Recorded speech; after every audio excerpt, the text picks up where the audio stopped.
ये सियार कैसे बातें कर रहा है? आखिर ऐसे कैसे हो सकता है? कहीं ये सियार सच तो नहीं बोल रहा? मुझे चलकर देखना चाहिए। नंदिनी आधी रात में ही लालटेन लेकर जंगल की तरफ निकल पड़ती है। अरे, ये नंदिनी इतनी रात्रि में कहाँ जा रही है? मुझे इसका पीछा करके देखना चाहिए।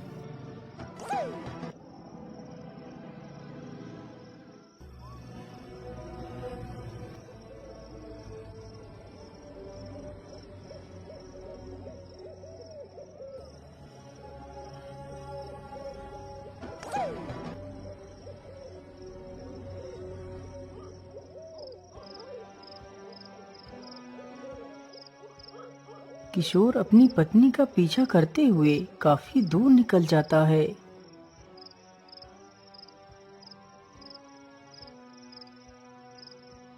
अरे, ये तो रुकने का नाम ही नहीं ले रही। आखिर ये जा कहाँ रही है? नंदिनी चलते चलते एक नदी के पास जाकर रुक जाती है। वहीं पर एक सियार बैठा हुआ था। अरे ओ सियार, तुम क्या बोल रहे थे? ओह, मैं कह रहा था कि आज इस नदी में एक लाश बहती हुई आ रही है। उस लाश के दाहिने पैर में 2 कीमती रत्न छुपे हैं। यदि कोई भी व्यक्ति मेरी इस बात को सुन और समझ रहा हो तो वो उस लाश को नदी से निकालकर उन दोनों रत्नों को खुद ले ले और मुझे उस लाश को दे दे ताकि मैं उस लाश का मांस खाऊं। लेकिन सियार, वह लाश तो कहीं दिखाई ही नहीं दे रही है। अपनी पत्नी को सियार के साथ बातचीत करते देख किशोर सोच में पड़ जाता है। अरे, ये कैसी स्त्री है? ये तो एक सियार से बात कर रही है। कहीं ये कोई डाइन तो नहीं? अरे जरा उधर देखो, लाश उधर से बहती हुई आ रही है। नंदिनी ने जैसे ही उस ओर को देखा तो एक लाश बहती हुई आ रही थी।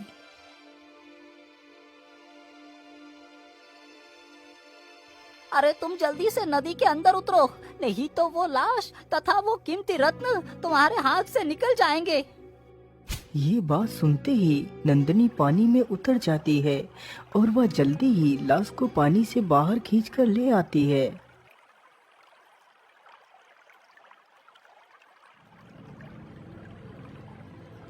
अरे वाह वाह वाह, तुम तो कितनी बहादुर हो। मैंने तुम्हारे लिए लाश को बाहर निकाल दिया। अब तुम मुझे उन कीमती रत्नों को इसकी टांग से निकाल कर दो। अरे नहीं नहीं, मैं उन रत्नों को नहीं निकाल सकता। यदि मैंने अपनी पापी मुंह से उन रत्नों को स्पर्श किया तो वो दोनों रत्न गायब हो जाएंगे। इसीलिए उन रत्नों को तुम्हें खुद ही निकालना होगा। लेकिन मैं कैसे निकाल सकती हूँ? मेरे पास तो कोई खंजर भी नहीं है। वैसे मेरे हिसाब से यदि तुम्हारे पास कोई खंजर नहीं है तो तुम अपने दांतों से ही इस लाश की चमड़ी को फाड़कर उन दोनों रत्नों को बाहर निकाल लो। अरे राम राम राम, मैं अपने मुंह से इस लाश को कैसे काट सकती हूँ? अरे बेटी, तुम ज्यादा विचार ना करो, जैसा मैं कहता हूँ वैसा ही करो। सियार की यह बात सुनकर नंदिनी ज्यादा कुछ नहीं सोचती। वह अपने मुंह से ही उस लाश की टांग की चमड़ी को काटने लगती है। उधर यह सारा दृश्य देखकर तो किशोर के होश ही उड़ जाते हैं। अरे बाप रे बाप, जैसा मैंने सोचा था ये तो बिल्कुल वैसा ही हुआ। ये तो एक डाइन है। ये तो इंसान का मांस खा रही है। अरे भाग ले बेटा किशोर, नहीं तो ये डाइन तेरा भी नाश्ता कर लेगी।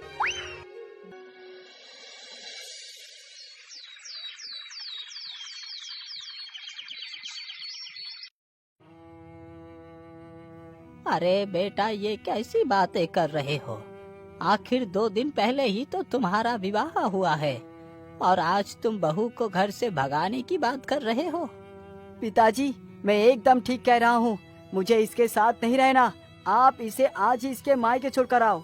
लेकिन बेटा, तुम बहू के साथ रहना क्यों नहीं चाहते? आखिर इसने क्या किया है? क्योंकि पिताजी, आपकी बहू कोई इंसान नहीं बल्कि एक डाइन है जो इंसान का मांस नोच नोच कर खाती है। अरे बेटा, तुम ये कैसी बातें कर रहे हो? क्या तुम्हारा दिमाग तो ठीक है? हाँ पिताजी, मैं एकदम ठीक कह रहा हूँ। मैंने अपनी आँखों से इसे नदी पर एक इंसान का मांस खाते हुए देखा है। अरे आप ये कैसे बातें कर रहे हैं? मैं आपको बताती हूँ कि मैं वहाँ पर क्या करने गई थी। मुझे कुछ भी बताने की आवश्यकता नहीं है दुष्ट डायन। मुझे तेरी कोई बात नहीं सुननी, क्योंकि प्रत्यक्ष को प्रमाण की आवश्यकता नहीं होती। लेकिन बेटा, एक बार इसकी बात तो सुन ले। नहीं पिताजी, मुझे इसकी कोई बात नहीं सुननी। यदि आप इसे यहाँ से अभी के अभी लेकर नहीं गए तो मैं ये घर छोड़कर हमेशा के लिए चला जाऊंगा। नहीं नहीं जी, आपको कहीं भी जाने की कोई आवश्यकता नहीं है। मैं ही इस घर को छोड़कर चली जाती हूँ। इतना बोलकर नंदिनी अपने ससुर के साथ अपने मायके के लिए निकल पड़ती है।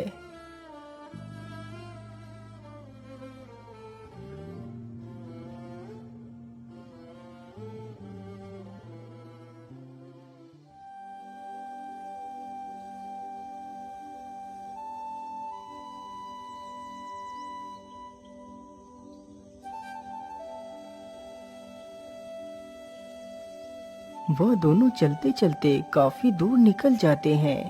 पैदल चलने की वजह से रामलाल तो थक जाता है। अरे बेटी, मेरे पैर तो इससे आगे बढ़ना ही नहीं चाह रहे हैं। अब तो मैं पूरी तरह थक चुका हूँ। हम ऐसा करते हैं, थोड़ी देर उस पेड़ के नीचे चलकर आराम कर लेते हैं, फिर आगे का सफर तय करेंगे। ठीक है पिताजी, जैसा आप उचित समझे। इतना सोचकर वह दोनों पेड़ के पास जाते हैं। रामलाल तो थकान से चूर था। वह पेड़ के नीचे लेटते ही सो गया। उसी पेड़ के ऊपर एक कौवा रहता था। अरे आप लोग इस पेड़ के नीचे ना सोइए, नहीं तो अच्छा नहीं होगा। यदि आप लोग मेरी बात को समझ पा रहे हैं तो यहाँ से तुरंत चले जाइए। अरे कौवे, मैं तुम्हारी भाषा समझती हूँ। आखिर तुम हमें इस पेड़ के नीचे से क्यों भगा रहे हो? मैं तुम्हें इस पेड़ के नीचे से इसलिए भगा रहा हूँ क्योंकि इस पेड़ के नीचे काल रहता है। लेकिन कैसा काल? मैं कुछ समझी नहीं। आखिर तुम क्या कहना चाहते हो? अरे मैं यही कहना चाहता हूँ कि इस पेड़ के नीचे तुम उस बिल को तो देख ही रहे हो। हाँ हाँ कौवे, मैं उस बिल को देख सकती हूँ। आखिर क्या है उस बिल में? इस बिल में एक जहरीला सर्प रहता है। इस वृक्ष के नीचे रुकने वाले सभी राहगीरों को वो डस लेता है और उनकी आंखें निकाल कर खा जाता है तथा उनका सारा धन खजाना लूटकर अपने बिल के अंदर डाल देता है। उस दुष्ट ने मेरे भी नन्हे नन्हे बच्चे को मारकर खा लिया। मैंने कसम खाई है कि जब तक उस दुष्ट को खत्म नहीं कर लूंगा तब तक इस पेड़ को छोड़कर कहीं भी नहीं जाऊंगा। हे कौवे, मुझे ये सूचना बताने के लिए तुम्हारा बहुत बहुत धन्यवाद। वैसे मैंने आपको उस दुष्ट के बारे में सचेत कर दिया। यदि आप बुरा ना माने तो क्या आप मेरी सहायता कर सकती? हाँ हाँ बोलिए कौवे, मैं तुम्हारी क्या सहायता कर सकती हूँ? मैं आपसे बस इतनी सहायता चाहता हूँ कि तुम उस सर्प को खत्म करने में मेरी मदद करो। तुम उस सर्प को मारकर यही डाल देना, उसे मैं खा लूंगा, तभी जाकर मेरा बदला पूरा होगा और तुम उसके बिल में से सारा धन निकालकर ले जाना। अरे नहीं काग, ये नहीं हो सकता। लेकिन ऐसा क्यों नहीं हो सकता? कौवे, मैं तुम्हें क्या बताऊं? सियार रटे तो यह गति भई, अब तुम न रटो निगोड़े काग। अरे बेटी, तुम ये क्या बोल रही हो? आखिर ये कौवा तुमसे क्या बोल रहा है? अरे कुछ नहीं पिताजी, आप इस कौवे की बात छोड़िए।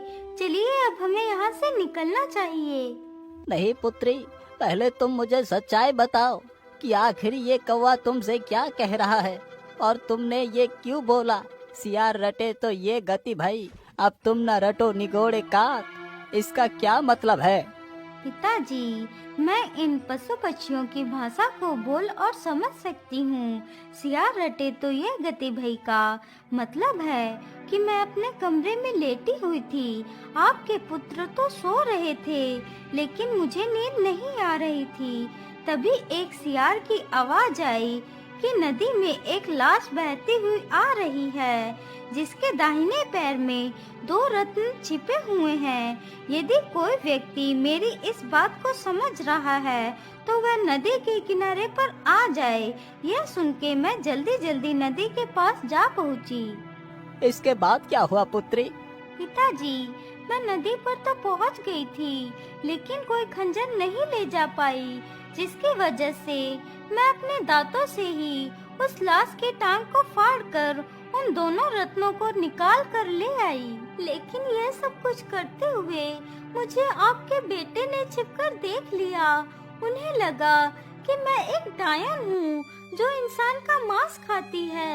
उस सियार के चक्कर में पड़कर ही तो मेरी ये दुर्दशा हुई है कि मुझे अपने घर से ही निकाल दिया गया। यदि तुम उन रत्नों को निकाल कर लाई हो तो वो दोनों रत्न कहाँ है? पिताजी, यह देखिए, यही है वो दोनों रत्न। दोनों रत्नों को देखकर तो रामलाल की आंखें फटी की फटी रह जाती हैं। लेकिन पुत्री, तुमने ये बात किशोर को क्यों नहीं बताई? लेकिन कैसे बताती? उन्होंने मेरी कोई बात सुनी ही नहीं, तो मैं क्या करती? कोई बात नहीं पुत्री, तुम दुखी ना हो। लेकिन इस कौवे ने तुमसे क्या बताया? ये कौवा बता रहा है कि उस बिल में एक जहरीला सर्प रहता है। फिर नंदिनी सारी बात अपने ससुर को बताती है। सारी कहानी सुनकर रामलाल के पैरों तले जमीन खिसक जाती है। पिताजी, वही मैं इस कौवे से कह रही थी कि रत्न पाकर तो मेरी यह हालत हुई है। यदि कहीं सोना भी खोद लिया तो मेरी तो जान ही चली जाएगी। अरे नहीं बेटी, तुम ऐसी अशुभ बात ना करो। लेकिन ये दुष्ट सर्प तो कितना पापी है। पता नहीं इसने कितने मासूमों की जान ले ली होगी। मैं इस दुष्ट सर्प को जिंदा नहीं छोड़ूंगा। कौवे, तुम दुखी ना हो, मैं तुम्हारा बदला जरूर लूंगा।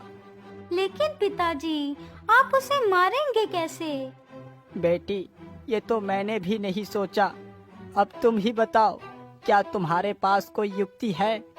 युक्ति तो है, लेकिन वह बहुत कठिन है। बोल बेटी, उस दुष्ट को मारने की क्या योजना है? हमें उस दुष्ट को खत्म करना ही होगा, नहीं तो वो पता नहीं और भी कितने मासूमों की जान ले लेगा। पिताजी, आप बाजार से एक फावड़ा और एक तलवार खरीद कर ले आइए, फिर मैं बताऊंगी कि आगे क्या करना है। अच्छा ठीक है बेटी, मैं बाजार को जा रहा हूँ, लेकिन तुम इस वृक्ष के पास से हटकर कहीं दूर जाकर रुक जाओ। मैं जल्दी ही बाजार से वापस लौट आऊंगा। इतना बोलकर रामलाल सामान खरीदने के लिए बाजार की तरफ निकल पड़ता है। वह चलते चलते जल्दी ही बाजार को पहुंच जाता है।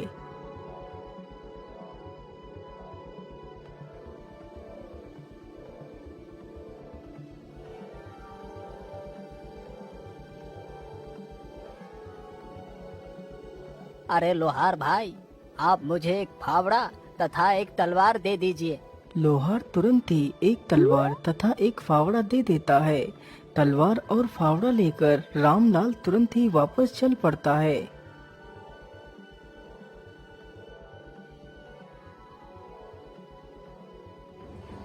रामलाल जल्दी ही उस स्थान पर पहुंच जाता है जहां पर उसकी बहू खड़ी हुई थी। ये लो बेटी, मैं तलवार और फावड़ा लेकर आ गया हूँ। पिताजी, आप फावड़े को उधर दूर रख दीजिए और तलवार लेकर उस पेड़ के पीछे छिप जाइए। मैं इसी पेड़ के नीचे सोने का नाटक करूंगी। जैसे ही वह सर्प मुझ पर हमला करने के लिए आएगा, तभी आप उस पर हमला कर देना, जिससे वह सर्प मारा जाएगा। अरे नहीं पुत्री, तुम ये कैसी बातें कर रही हो? तलवार लेकर मैं नहीं, बल्कि तुम जाओ।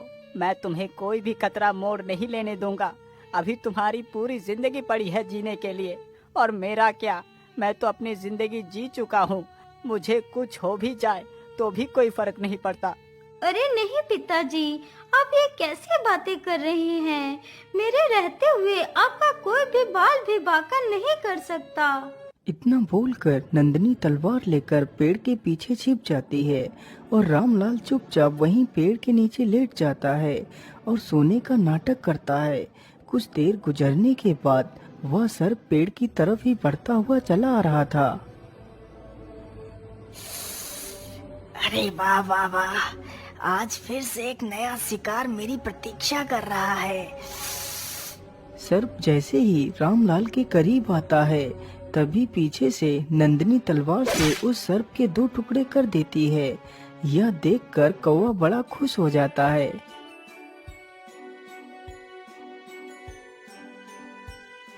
वाह बेटी वाह, तुम तो वाकई कितनी वीर हो। अब आप जल्दी से इस बिल को फावड़े से खोदिए। हाँ हाँ बेटी, मैं अभी खोदता हूँ। इतना बोलकर रामलाल फावड़े से उस सर्प के बिल को खोदने लगता है। कुछ देर खुदाई करने के बाद उस सर्प के बिल से काफी सारा धन तथा हीरे जवाहरात निकलते हैं। यह देखकर वह दोनों बहुत ही खुश हो जाते हैं। रामलाल जल्दी ही एक कपड़े पर उस सारे धन को एकत्रित कर उसकी एक पोटली बना लेता है। चलो बेटी, अब मेरे साथ घर चलो। हाँ हाँ चलिए पिताजी। अरे घर तो इधर है, तुम उधर कहाँ जा रही हो? लेकिन इधर ही तो मेरा मायका है। अरे नहीं बेटी, अब तुम्हारे मायके जाने की कोई जरूरत नहीं। तुम मेरे साथ अपने घर चलोगी। लेकिन पिताजी, यदि मैं वापस गई तो किशोर जी घर छोड़कर चले जाएंगे। अरे उसे जहाँ भी जाना है वो चला जाए, लेकिन तू मुझे छोड़कर कहीं भी नहीं जाएगी। चल मेरे साथ।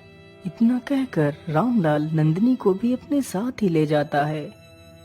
पिताजी, आप फिर से इस डायन को घर में ले आए। अरे बेटा, ये डायन नहीं है, तुम मेरी बात को सुनो। फिर रामलाल सारी कहानी अपने बेटे किशोर को सुनाता है। सारी बात सुनकर किशोर हैरान ही रह जाता है। यदि तुम्हें मेरी बात पर यकीन न हो तो ये देखो, वो सारा खजाना। खजाना देखकर किशोर समझ गया कि वह गलत था। नंदिनी, मुझे माफ कर दो, मैंने तुम्हें गलत समझा। अरे नहीं जी, आप मुझसे माफी मांगकर मुझे लज्जित ना करें। गलती तो हर किसी से हो जाती है।